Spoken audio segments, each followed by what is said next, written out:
আপনারা হয়তো পটলের অনেক রেসিপি করে খেয়েছেন, কিন্তু আমি পটলের যে রেসিপিটা শেয়ার করছি সেটা ফ্রাইড রাইস, পোলাও, রুটি কিংবা পরোটার সঙ্গে একদম জমে যাবে। আর এইটা কিন্তু সম্পূর্ণ নিরামিষ। আপনারা পটলের এই রেসিপিটা ইজিলি বানিয়ে নিতে পারবেন, আর এটা খেতে দারুণ টেস্টি হবে। তো চলুন বেশি দেরি না করে শুরু করছি আমার আজকের এই সহজ রেসিপি। হ্যালো ফ্রেন্ডস, আমি বিনু কুক উইথ বিনুতে আপনাদের সবাইকে স্বাগত। এই রেসিপিটা বানানোর জন্য সবার প্রথমে আমি এখানে নিয়েছি 500 গ্রাম পটল। পটলের খোসাটাকে ছাড়িয়ে নিতে হবে। দেখুন আমি পটলের খোসাগুলোকে ছাড়িয়ে নিয়ে ভালো করে ধুয়ে নিয়েছি। এবার আমি ছুরির সাহায্যে পটলগুলোকে চিড়ে নেব, যাতে এর মধ্যে মশলাগুলো ভালো করে ঢুকে যায়।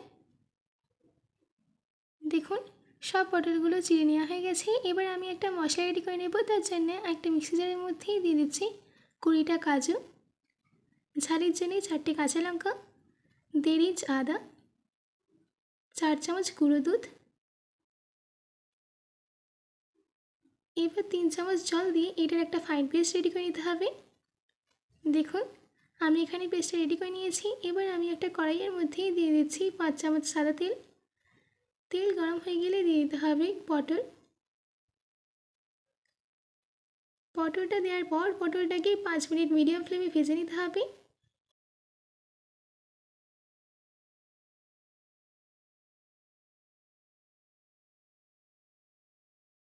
দেখুন আমাদের এখানে পটলটা ভেজে নেওয়া হয়ে গেছে। এবার আমি পটলটাকে তেল থেকে তুলে নেব।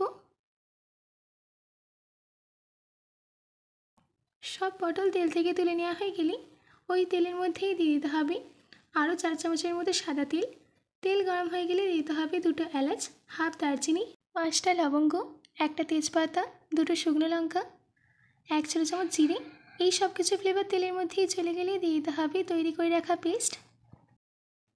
পেস্টটা দেওয়ার পর 5 চামচ জল মিক্সি জার ধুয়ে দিয়ে দিচ্ছি। এবার এর মধ্যে অ্যাড করে দিতে হবে স্বাদ মতো নুন, 1 ছোটো চামচ কাশ্মীরি লাল লঙ্কার গুঁড়ো। এবার এই সব কিছুকে ভালো করে মিশিয়ে নিতে হবে আর মিডিয়াম ফ্লেমে 4 মিনিট মশলাটাকে কষিয়ে নিতে হবে।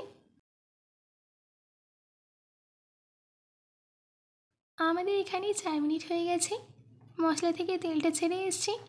এবার আমি এর মধ্যে অ্যাড করে দিচ্ছি ভেজে রাখা পটলটা দেওয়ার পর 3 মিনিট মিডিয়াম ফ্লেমে পটলটাকে এই মশলার সঙ্গে রান্না করে নিতে হবে।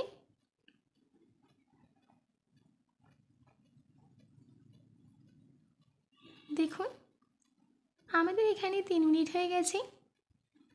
এবার আমি এই স্টেজে এর মধ্যে অ্যাড করে দিচ্ছি 1 গ্লাস দুধ। আপনারা এখানে নারকেলের দুধও ব্যবহার করতে পারেন। দিচ্ছি 2 ছোটো চামচ চিনি। চিনিটা আপনারা আপনাদের স্বাদ অনুযায়ী দেবেন। এবার এই পটলটাকে 5 মিনিট লো ফ্লেমে রান্না করে নিতে হবে।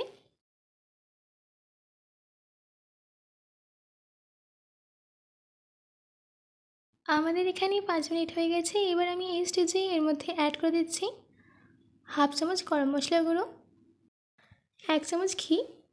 এবার গরম মশলা গুঁড়ো আর ঘিটাকে ভালো করে মিশিয়ে নিতে হবে। ব্যাস রেডি হয়ে গেছে আমাদের নিরামিষ দুধ পটল। এবার গ্যাসের ফ্লেমটাকে অফ করে দিয়ে সার্ভ করে নিচ্ছি। আশা করছি আমার আজকের এই দুধ পটলের রেসিপিটা আপনাদের ভালো লেগেছে। বাড়িতে এটি অবশ্যই ট্রাই করবেন ও কমেন্ট বক্সে কমেন্ট করে জানাতে একদম ভুলবেন না। তো আজকের মতো এটুকু, আবার দেখা হচ্ছে অন্য কোনো রেসিপি নিয়ে। ভালো থাকবেন, সুস্থ থাকবেন।